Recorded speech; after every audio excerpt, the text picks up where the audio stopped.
உங்களுக்கு ரொம்ப பிடிச்ச ஒரு பர்சன், மேபி உங்கள் ஃப்ரெண்ட் ஆர் லவ், உங்களை புரிஞ்சுக்காம உங்களை விட்டுட்டு போயிட்டாங்களா?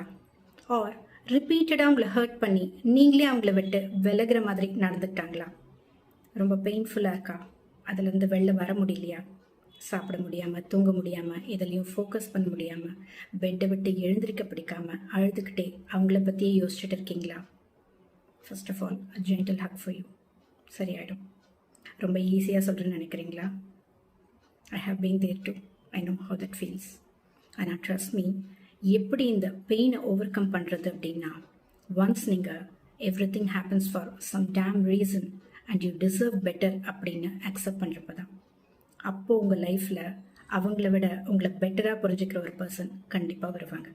And that person will love you the way you deserve to be loved. ஆனால் அதுக்கு முன்னாடி you have to heal your self. அந்த பழைய பாண்டில் என்னெல்லாம் மிஸ் ஆச்சு, என்னெல்லாம் தப்பு நடந்துச்சு அப்படிங்கிறத புரிஞ்சுக்க ட்ரை பண்ணுங்கள். இன்ட்ரோஸ்பெக்ட் பண்ணுங்கள். அந்த மிஸ்டேக்ஸ்லேருந்து லேர்ன் பண்ண ட்ரை பண்ணுங்கள். அப்போ தான் அதே மிஸ்டேக்ஸை இந்த புது பாண்டில் ரிப்பீட் பண்ணாமல் இருக்க முடியும்.